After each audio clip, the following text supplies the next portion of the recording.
Hello दोस्तों, कैसे हैं आप सब? आई होप आप सब अच्छे होंगे और अपनी पढ़ाई अच्छे से करते होंगे। तो दोस्तों, आज हम क्लास 10th का साइंस के जो भी इम्पोर्टेंट क्वेश्चन होने वाले हैं, फिजिक्स, केमिस्ट्री, बायोलॉजी का मिक्स एक मॉडल प्राइस्टिक सेट लेके आया हूँ।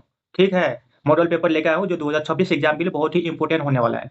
और इस बार जो भी डीएलएड का एग्ज़ाम देने वाला है 2025 का एंट्रेंस एग्ज़ाम जो देने वाला है, उसके लिए भी ये बहुत ही मोस्ट इम्पोर्टेंट क्वेश्चन होने वाला है। ठीक है? चलिए आप लोग वीडियो में बने रहिए। देखिए, कह रहा है बाबू,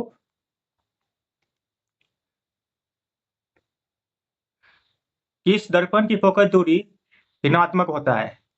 किस दर्पण की फोकस दूरी ऋणात्मक होता है बाबू? तो याद रखिए, दर्पण में किसका ऋणात्मक होगा? तो बाबू इसका आंसर हो जाएगा अवतल दर्पण। किसका होगा बाबू? अवतल दर्पण का ऋणात्मक होता है। ठीक है, मैं नेगेटिव होता है और उत्तल दर्पण का फोकस दूरी क्या होता है? पॉजिटिव होता है। इतना याद रखिए। ठीक है? तो किस दर्पण की फोकस दूरी ऋणात्मक होता है बाबू? अवतल दर्पण का ऋणात्मक होता है, नेगेटिव होता है, उत्तल दर्पण का पॉजिटिव होता है। ठीक है? चलिए दूसरा क्वेश्चन है बाबू। दूसरा क्वेश्चन देखिए, दर्पण की फोकस दूरी और वक्रता त्रिज्या में क्या संबंध है? ठीक है? तो दर्पण की फोकस दूरी और वक्रता त्रिज्या में संबंध बताना है। तो याद रखिए, फोकस दूरी वक्रता त्रिज्या की क्या होती है बाबू? आधी होती है। मतलब F बराबर R/2 और वक्रता त्रिज्या फोकस दूरी क्या होती है? दुगुनित R बराबर 2F। ये दोनों चीज याद रखिए। तो इसका आंसर हो जाएगा, देखिए F बराबर 8 नहीं होगा, F बराबर R/2। इसका मतलब ऑप्शन भी सही है। ठीक है? या R बराबर 2F, ये भी सही होगा। ये याद रखिए। मतलब फोकस दूरी क्या होता है? वक्रता त्रिज्या की आधी, और वक्रता त्रिज्या क्या होता है? फोकस दूरी की दुगुनी होती है। ठीक है? चलिए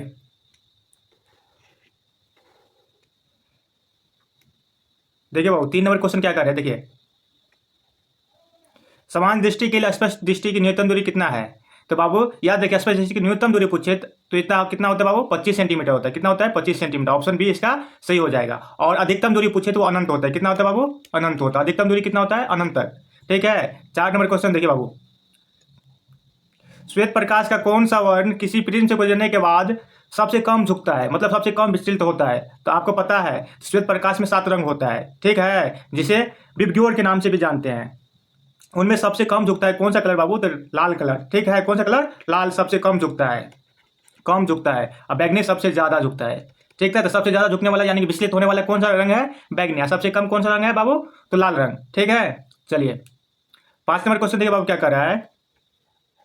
मानव आंख की रेटिना द्वारा बनाई गई छवि होती है, मतलब जो आंख में प्रतिबिंब बनता है, कैसा प्रतिबिंब होता है? तो आंख में बनने वाला प्रतिबिंब बाबू कैसा होता है? तो होता है वास्तविक, उल्टा और सीधा होता है। कैसा होता है? सॉरी, वास्तविक, एक सेकेंड बाबू,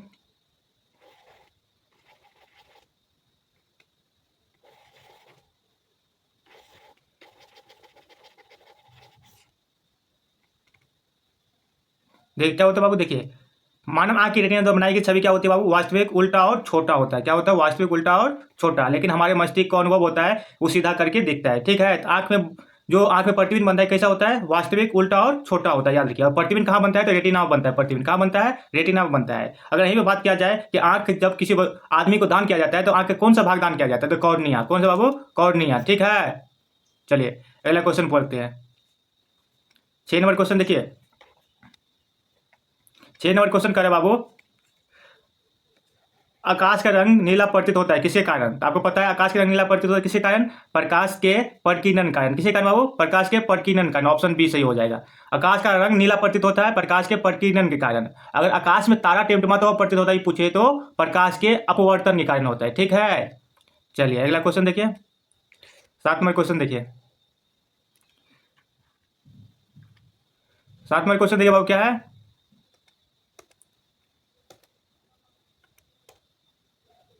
देखिए 7 नंबर क्वेश्चन करे बाबू,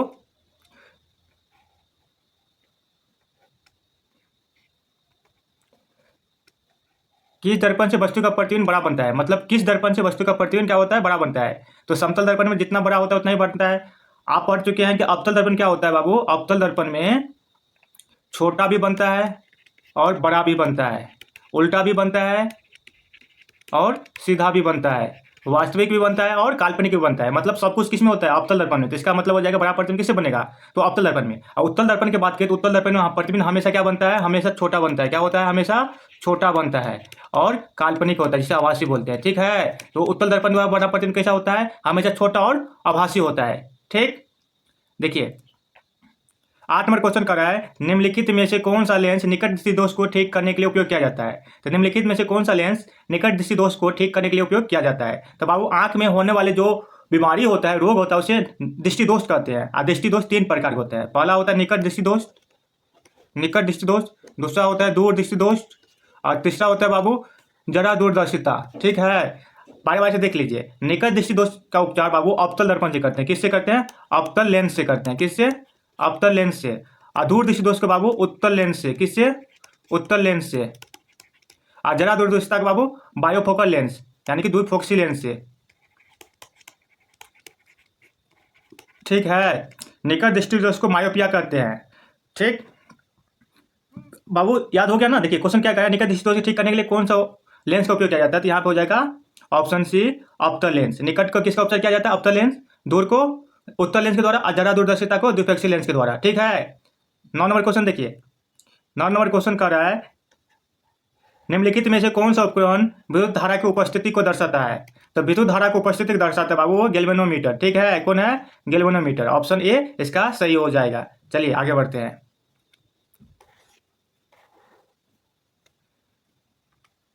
देखिए बाबू 10 का क्वेश्चन क्या कर रहा है, दाएं हाथ के अंगूठे के नियम का प्रतिपादन किसने किया था। तो दाएं हाथ के अंगूठे का प्रतिपादन किसने किया था बाबू?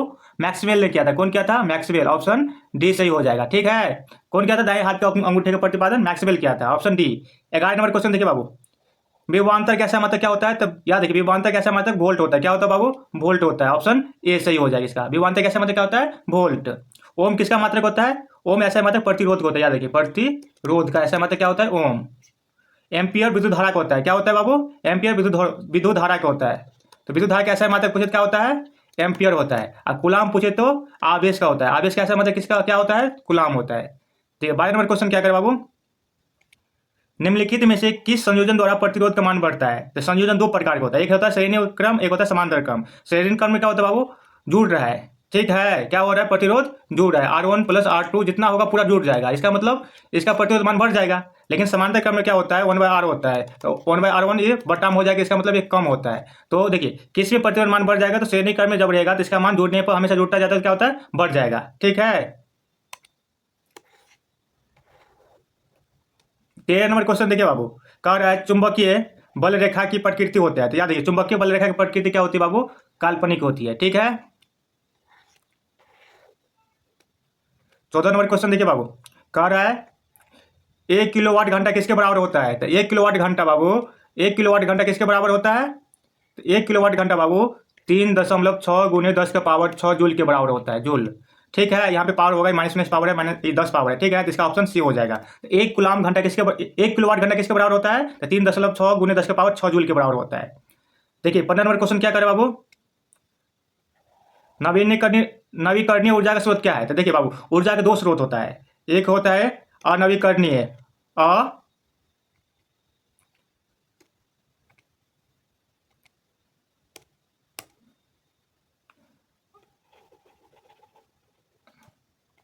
अनवीकरणीय और दूसरा होता है नवीकरणीय। अनवीकरणीय क्या होता है बाबू, जो एक बार ऊर्जा मिल गया वो इस्तेमाल होते होते एक ना एक दिन समाप्त हो जाएगा, तो वो अनवीकरणीय ऊर्जा हो जाएगा। जो हमें परंपरागत तौर से मिल रहा है, इसका दूसरा नाम परंपरागत ऊर्जा भी है। ठीक है, अनवीकरणीय ऊर्जा को कौन सा नाम से जानते हैं? परंपरागत ऊर्जा, जो हमें परंपरा से मिलते आ रहा है। ठीक है, और एक ना एक दिन ये समाप्त हो जाएगा, उससे क्या बोलेंगे? अनवीकरणीय ऊर्जा। इसमें आ जाता है बाबू कोयला। क्या आ जाता है? कोयला। देखिए कोयला निकल रहा है और कोयला बनने में बहुत टाइम लगता है। अगर ये के बाद समाप्त हो गया जहां से, वो फिर नहीं बनेगा। कोयला, पेट्रोलियम, समझ गए? पेट्रोलियम।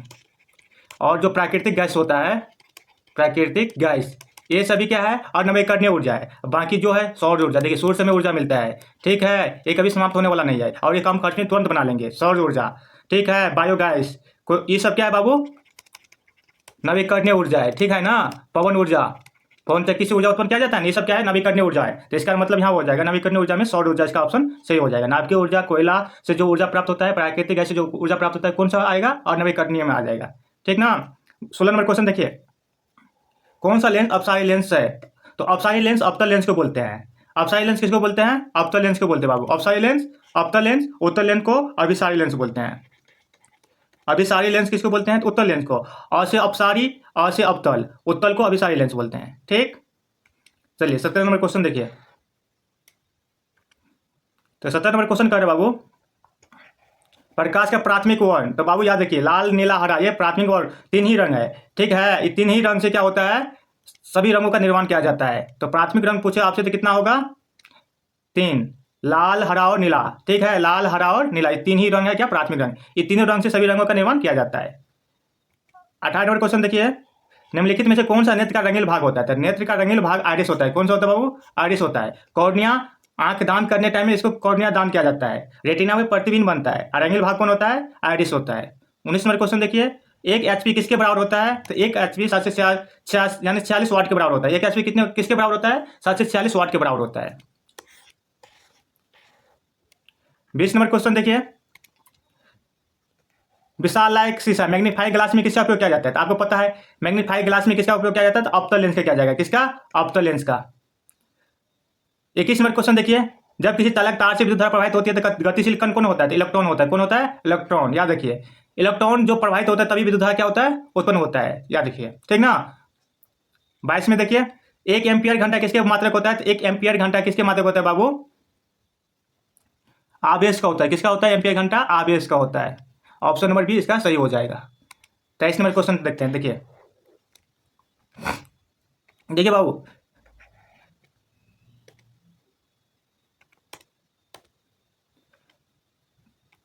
23 नंबर क्वेश्चन देखिए, निम्नलिखित में से कौन सा मात्रक वाट के बराबर होता है? तो जूल प्रति सेकंड वाट के बराबर होता है। याद रखिए, पहला ऑप्शन ए। 24 का क्वेश्चन है बाबू, विद्युत धारा का मात्रक क्या होता है? तो आपको बताया विद्युत धारा का मात्रक एम्पियर होता है। वोल्ट विभवांतर का होता है। ओम प्रतिरोध का होता है। वाट शक्ति का होता है। ठीक है, 24 नंबर क्वेश्चन देखिए, ग्लोबल वार्मिंग के लिए उत्तरदायी गैस कौन सा होता है? तो ग्लोबल वार्मिंग उत्तरदायी गैस कार्बन डाइऑक्साइड होता है, CO2। O2 ऑक्सीजन गैस है। NH3 अमोनिया गैस है। N2 नाइट्रोजन गैस है। अगर आपसे पूछे कि वायुमंडल में सबसे ज्यादा गैस कौन सा है? तो नाइट्रोजन है। वायुमंडल में सबसे ज्यादा गैस कौन है? नाइट्रोजन है। वायुमंडल में सबसे ज्यादा कौन सी गैस है? नाइट्रोजन है। और ग्लोबल वार्मिंग के लिए उत्तरदायी कौन है? कार्बन है। ग्लोबल वार्मिंग क्या होता है बाबू? जो देखिए दिन पर दिन गर्मी बढ़ रहा है, तापमान बढ़ रहा है, वही ग्लोबल वार्मिंग है। अगर कार्बन डाइऑक्साइड बढ़ेगा तो तापमान क्या होगा? ज्यादा बढ़ता जाएगा। ठीक है, याद देखिए, ये भी क्वेश्चन याद देखिए, अमोनिया के कारण पेशाब दुर्गंध देता है। पेशाब जब बदबू करता है, दुर्गंध देता है, किसी कारण? अमोनिया के कारण। ठीक है, अगला क्वेश्चन 26 नंबर क्वेश्चन देखिए,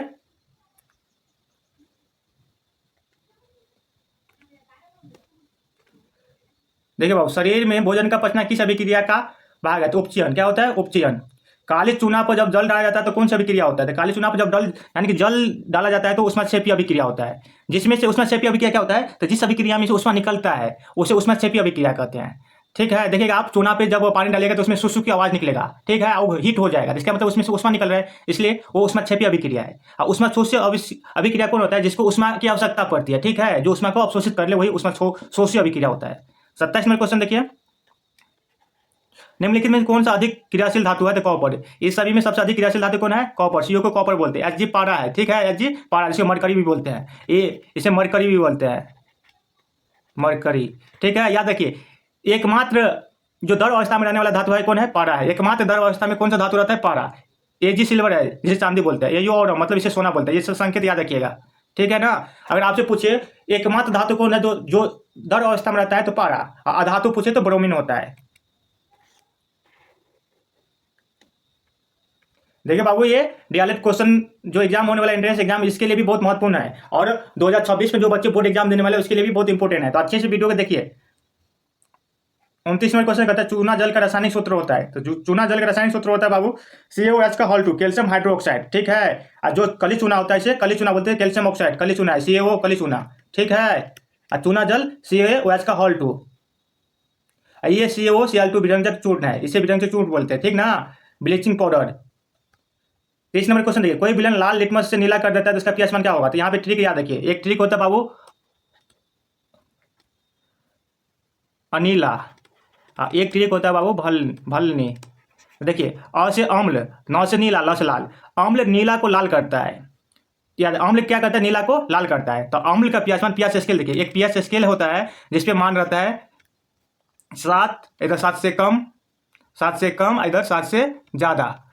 तो बाबू अम्ल और भस्म दो प्रकार का होता है। देखिए, तो जो 7 pH जिसका 7 से कम होगा वो अम्ल होगा, अम्लीय ज़्यादा होगा, जितना कम होगा उतना अम्लीय ज़्यादा होगा। और 7 से ज़्यादा जितना होगा वो भस्म होगा या क्षार कहलाएगा। और जितना ज़्यादा होगा pH उतना ज़्यादा भस्मिक होगा। ठीक है, तो याद रखिए, अम्ल 7 से कम होता है और भस्म का pH 7 से ज़्यादा होता है, और जो 7 होता है उदासीन होता है। ठीक ना।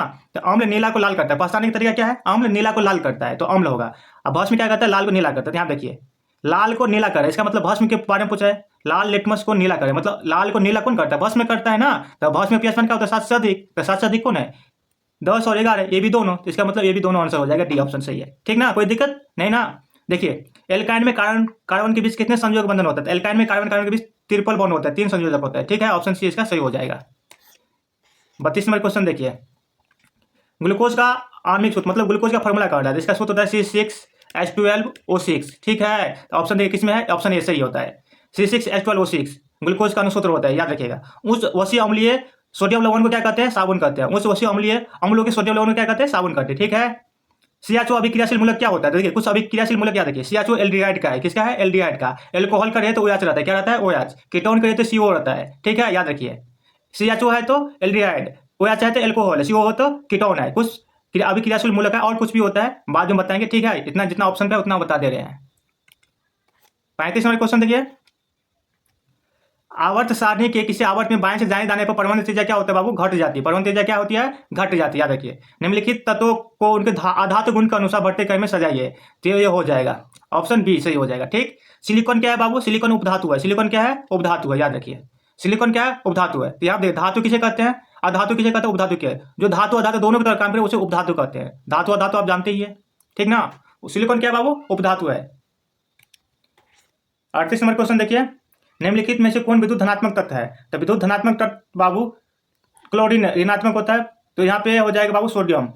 ठीक ना, क्या हो जाएगा, सोडियम। 39 नंबर क्वेश्चन देखिए, टिहरी बांध का निर्माण किस प्रदेश में किया है, टिहरी बांध का निर्माण उत्तराखंड में किया गया है, भागीरथी नदी पर। किस नदी पर है, भागीरथी नदी पर है। ठीक ना, टिहरी बांध का निर्माण किस नदी पर किया गया है, भागीरथी नदी पर उत्तराखंड में किया गया है। निम्नलिखित में किस धातु केरोसिन तेल में दबा के रखा जाता है, याद रखिए, तो धातु कौन सा है जिसे केरोसिन तेल में दबा के रखा जाता है, वो सोडियम है। ठीक है, तो सोडियम में क्या होता है, केरोसिन तेल के अंदर दबा के रखा जाता है, याद रखिए। अब फास्फोरस को बाबू पानी के अंदर, जल के अंदर डुबा कर रखा जाता है। ठीक ना, देखिए अपमार्जक से बनाए जाते हैं, सर्फ भी बनाया जाता है अपमार्जक से, शैम्पू, इजी सेल सभी बनाया जाता है, ऑप्शन डी इसका सही हो जाएगा। ठीक, 42 नंबर क्वेश्चन देखिए, सौर सेल में किसका उपयोग किया जाता है, तो सौर सेल में सिलिकॉन का प्रयोग किया जाता है। किसका प्रयोग किया जाता है, सिलिकॉन का। याद रखिए, जो ऊपर में रहता है धूप से जो चार्ज होता है उस पर कौन सा परत रहता है बाबू, सिलिकॉन का परत रहता है।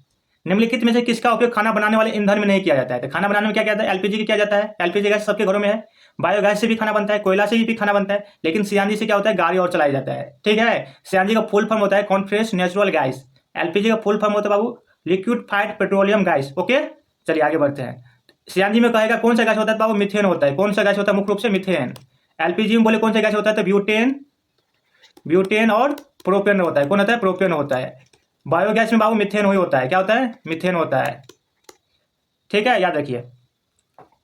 देखिए कह रहा है 2CO + O2, तिरिक निशान है 2CO, इसका मतलब ऑक्सीजन जुट रहा है, इसका मतलब ऑक्सीकरण अभिक्रिया हो रहा है। 44 में ऑप्शन ए। 45 नंबर क्वेश्चन देखिए, निम्नलिखित में से कौन सा समीकरण संतुलित है, तो बाबू संतुलित और संतुलित समीकरण दो प्रकार के होते हैं।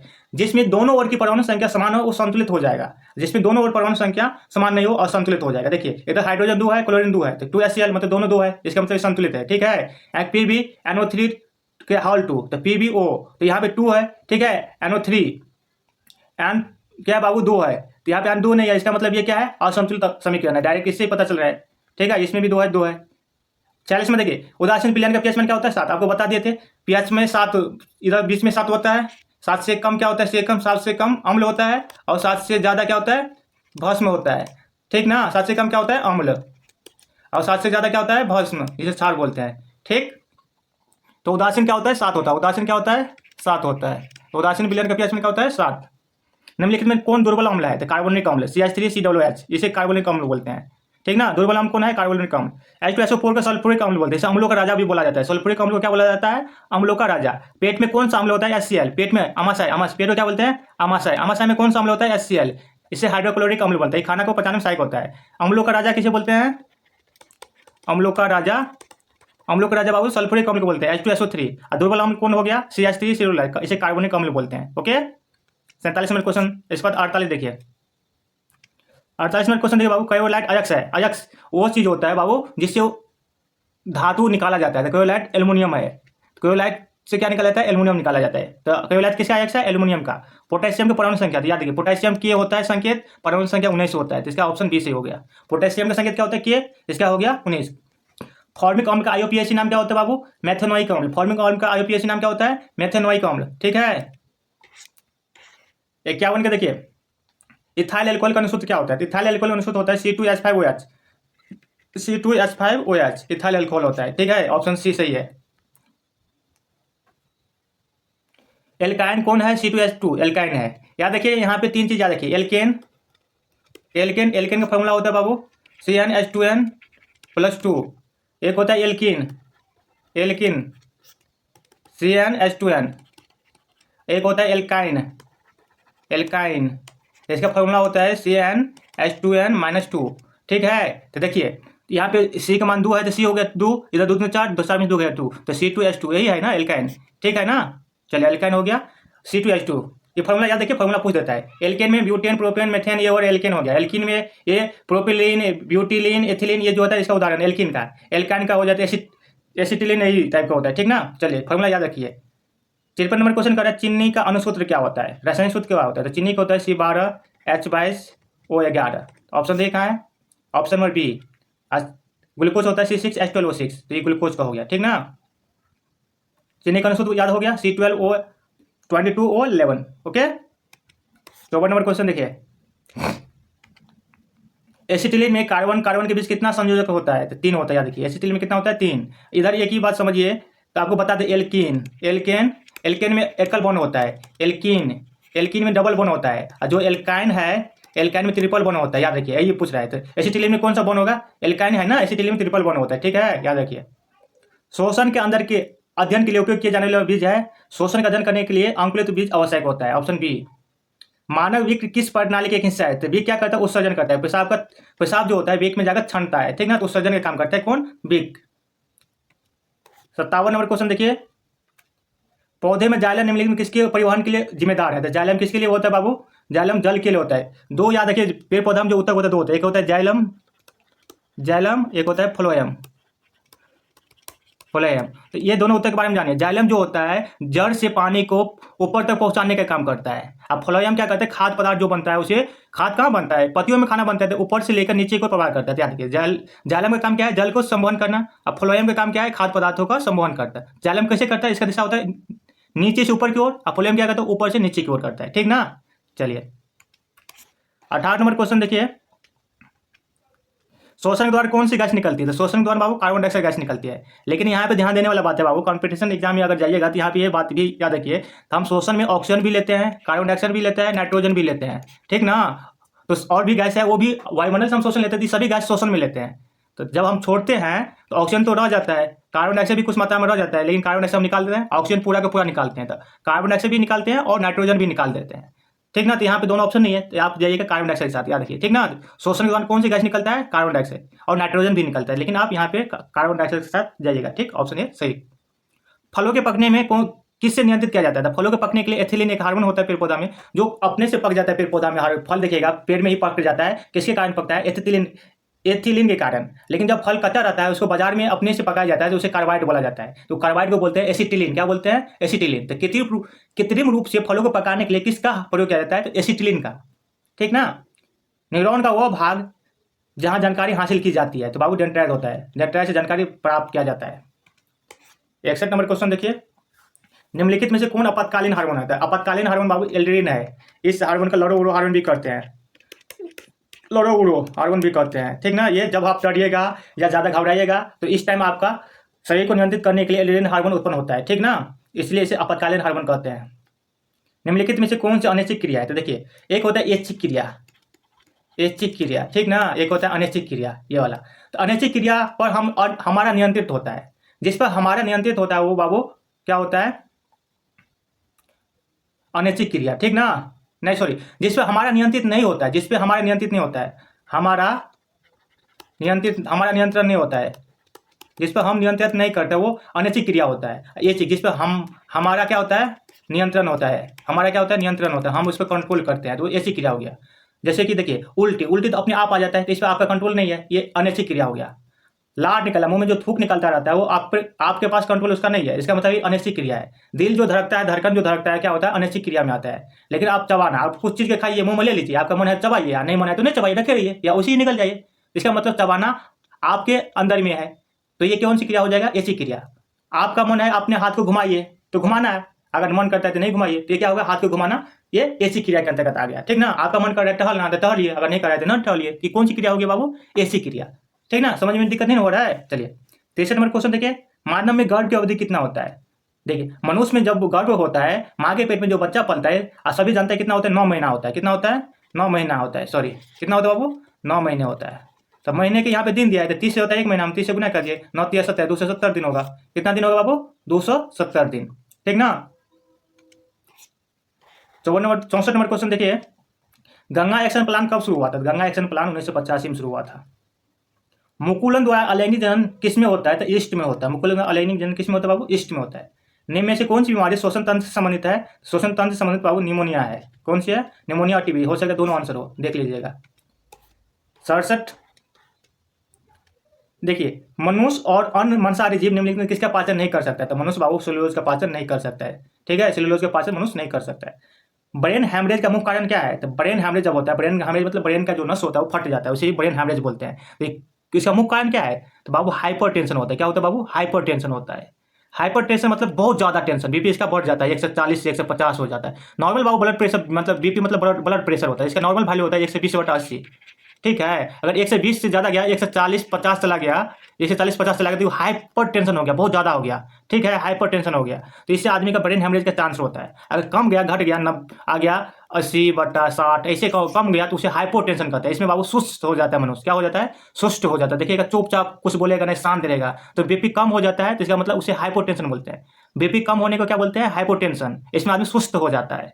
जो बीपी बढ़ जाता है तो देखिए वो आदमी बहुत उतावला हो जाता है, पूरा गुस्सा में रहता है हमेशा, तो उसे हाइपर टेंशन कहते हैं। इसके कारण ब्रेन हेमरेज हो जाता है। ठीक ना, तो हाइपर टेंशन ज्यादा बीपी बढ़ने से होता है, हाइपर टेंशन बीपी कम होने से होता है। दोनों चीज में आदमी के लिए हानिकारक ही है, तो हमेशा आप नॉर्मल वैल्यू याद रखिए। इसके थोड़ा बहुत आगे पीछे चल सकता है। नॉर्मल वैल्यू कितना होता है, 120/80। ओके, देखिए अगला क्वेश्चन है, निम्नलिखित में से परजीवी पादप का उदाहरण क्या है। तो परजीवी पादप नहीं बाबू, कुष्ठा क्या है, ये परजीवी पादप उदाहरण है, जिसे आप लोग क्या बोलते हैं, गोबर सब उगा रहता है ना, मशरूम बोलते हैं, मशरूम, ये सब क्या है, परजीवी पादप उदाहरण है। ठीक ना, उसे कर्कुष्टा बोलते हैं। 70 नंबर क्वेश्चन देखिए, 70 नंबर क्वेश्चन है, हृदय से रक्त को संपूर्ण शरीर में पंप किया जाता है। तो हृदय शरीर का रक्त का पंपिंग का कार्य करता है, तो किसके द्वारा किया जाता है बाबू, अनिल के द्वारा किया जाता है। अनिल के द्वारा सभी शरीर में पंप किया जाता है। हैदरा में अलैंगिक जनन किसके द्वारा होता है, तो मुकुलन द्वारा। हैदरा में अलैंगिक जनन किसके द्वारा होता है बाबू, मुकुलन द्वारा। जनन संचालित रोग क्या है, महिलाओं में जो यौन संचालित रोग होता है वो सिफिलिस होता है, एड्स होता है, गोनोरिया होता है, इनमें से सभी होता है महिलाओं में महिलाओं के जनन संबंधित रोग है। ठीक है, सिफिलिस, एड्स और गोनोरिया। ठीक, याद रखिए। 73 नंबर क्वेश्चन देखिए बाबू, पुष्प का सबसे बाहरी भाग, तो पुष्प का सबसे बाहरी भाग क्या होता है, बाहरी दलपुंज होता है। बाहरी भाग क्या होता है, बाहरी दलपुंज होता है। ब्लड ग्रुप ए में कौन सा एंटीबॉडी होता है, तो याद रखिए ब्लड ग्रुप 4 प्रकार का होता है, ए होता है, बी होता है, ए बी होता है, ओ होता है। तो ब्लड आपसे पूछे ब्लड ग्रुप कितने प्रकार का होता है, 4, ए बी, ए बी, ओ। तो ए में जो होता है एंटीबॉडी बी होता है, अब बी में क्या होता है, ए होता है, ए बी में दोनों होता है, और ओ में नहीं होता है। ठीक ना, याद रखिए। और इसमें पूछे ओ को सर्वदाता बोलते हैं, वो जो वो ब्लड ग्रुप है उसे क्या बोलते हैं, सर्वदाता बोलते हैं। वो सबको ब्लड दे सकता है लेकिन किसी से ले नहीं सकता, केवल ओ से ही लेगा। ए बी सबसे ले सकता है लेकिन किसी को दे नहीं सकता है, इसलिए इसे सर्वग्राही बोलते हैं। सर्वग्राही रक्त में कौन है, ए बी, और सर्वदाता रक्त में कौन है, ओ भी अगर प्लस माइनस से पूछे तो ये होगा ए बी प्लस और नेगेटिव ओ हो जाता है सर्वदाता। ओके, चलिए इसका ऑप्शन बी हो जाएगा, सी। 75 में देखिए, रक्त में ग्लूकोज की मात्रा निम्नलिखित में कौन सी नियंत्रित नहीं करता है, मतलब निम्नलिखित में से कौन नहीं नियंत्रित करता है, तो देखिए इंसुलिन नहीं करता है।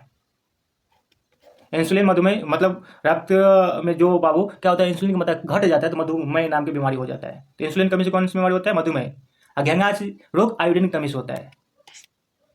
पादप में वृद्धि हार्मोन कौन सा बाबू, वृद्धि हार्मोन जिब्रेलिन है, कौन है, जिब्रेलिन, ऑप्शन ए सही है। 77 नंबर क्वेश्चन देखिए, हार्मोन अस्तावित होता है, तो हार्मोन अस्तावित होता है बाबू किससे, अंत अस्तावित ग्रंथि से, बाह्य अस्तावित ग्रंथि से। दोनों से होगा। चलिए इसको छोड़ देते हैं। 78 नंबर क्वेश्चन देखिए, मनुष्य के मुख गुहा में कितने जो है लाल ग्रंथियां होता है? 3। क्या होता है बाबू? 3। मनुष्य के मुख गुहा में कितने लाल ग्रंथि होते हैं? 3। एंड्रोजन कौन सा हार्मोन है? मेल हार्मोन है। एंड्रोजन कौन सा हार्मोन है? मेल हार्मोन है। 80 में देखिए, मटर को अपने प्रयोग के लिए किसने चुना था बाबू? मेंटल ने चुना था, ठीक ना? मेंटल ने चुना था। याद देखिए बाबू, ये 80 क्वेश्चन बिहार बोर्ड जो मैट्रिक एग्जाम 2026 होने वाला है, इसके लिए बहुत ही इंपॉर्टेंट है। साथ ही साथ ये जो अभी 2025 में डीएलएड का एंट्रेंस यानी परीक्षा होने वाला है, इसके लिए भी बहुत इंपॉर्टेंट क्वेश्चन होने वाला है, ठीक ना? चलिए, तो आप लोग वीडियो को एंजॉय कीजिए, आनंद लीजिए वीडियो का, ठीक ना? और अच्छे से अपना पढ़ाई कीजिए। फिर मिलते हैं अगले वीडियो में, तब तक के लिए बाय।